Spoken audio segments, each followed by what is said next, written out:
Mr. Speaker, I'm pleased to provide a further update on operational changes to two Quangos, namely the West End Development Corporation and the Bermuda Land Development Company. Mr. Speaker, before getting into the specifics of those changes, it is worth providing some background to the genesis of this entire project, a project that actually began on the 16th of July 2002, when the Cabinet decided that the Central Policy Unit should complete a review of 17 Quangos which focused on the following objectives. 1. Determine whether Bermuda's Quangos as currently constructed are meeting government's aims, and if not, recommend methods of achieving alignment. 2. Determine whether there is accountability to the government, and if not, recommend an adequate structure to accomplish this. And 3. Develop mechanisms for ongoing review. Mr. Speaker, the scope of the review covered a wide range of topics covering the establishment and governance of each body, its existing relevance, feasibility, effectiveness, levels of accountability to government, expenditure, income, whether the work could be more effectively or more efficiently carried out within government proper or by some other means, determine governance and best practice in other jurisdictions, and to develop a mechanism for ongoing review. All laudable goals emanating from a report entitled Untangling Bermuda's Quangos, a review of Quangos in the Bermuda government, presented in October 2003, and the subsequent SAGE Commission report presented a decade later in 2013. Mr. Speaker, this government took the decision early in our administration, shortly after returning to government in July 2017, to have another look at the reports and their recommendations with a view to actioning some of those items. Upon assuming this role, I asked the three managers to meet on a regular basis to discuss ways we could merge operations utilizing the recommendations of the Quango report as the basis for those discussions. As a result, the following decisions were made. On the 28th of September 2018, a freeze on all new hires was issued to all three Quangos. Effective November 1st, 2018, the then BHC General Manager, Major Barrett Deal, assumed management responsibility for the BLDC as interim CEO in addition to his responsibilities at BHC. Effective November 1st, 2018 as well, the BHC CFO, Mr. Mark Mello, assumed financial responsibility for the BLDC in addition to his responsibilities at BHC.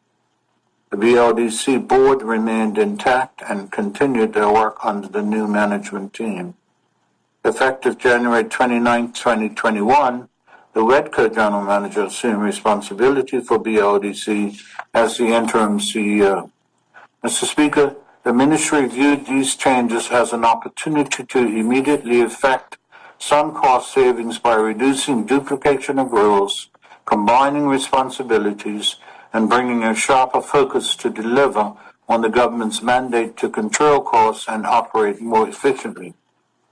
Mr. Speaker, the Cabinet has approved the merging of the West End Development Corporation and the Bermuda Land Development Company into one new entity, as these two Quangos share similar objectives, mandates, skills, accounting procedures, and staffing levels.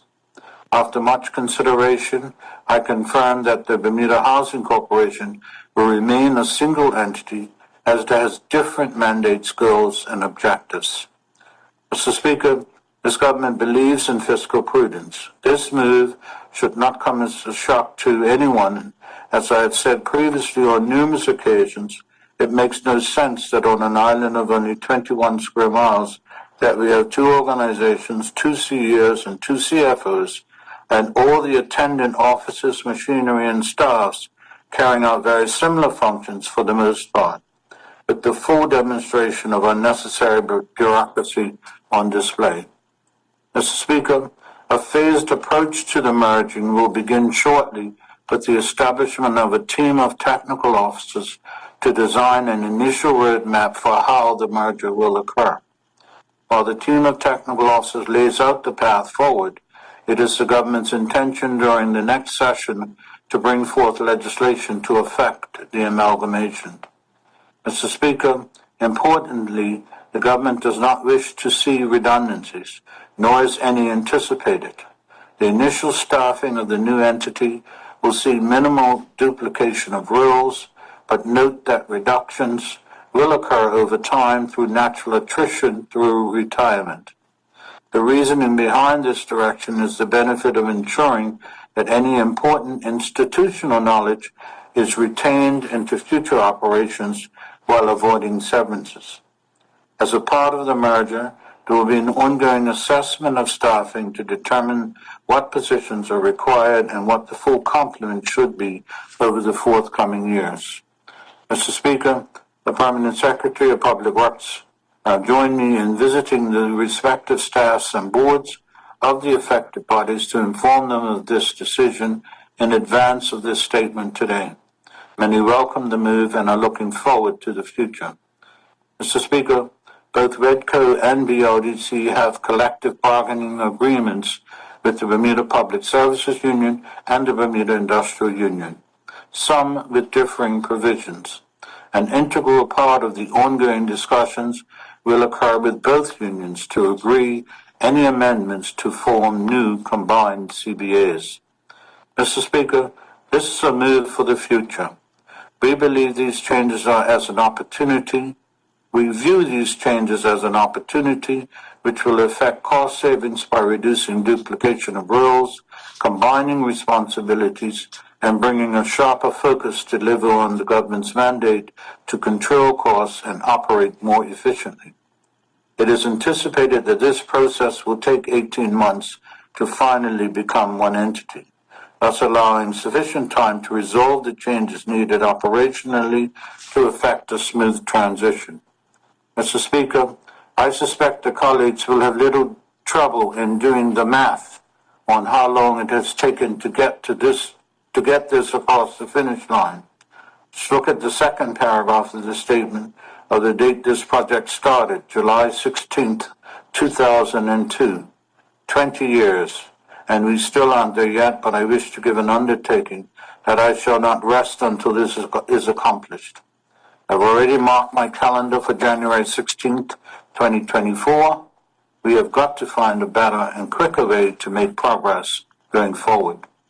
Mr. Speaker, I'd like to take this opportunity to thank the BLDC Chairperson, Ms. Levita Fogo, JPMP, members of the BLDC Board, the REDCO Chairperson, Mr. Neville Tyrrell, JPMP, and the Board at REDCO for their continued service. Thank you, Mr. Speaker.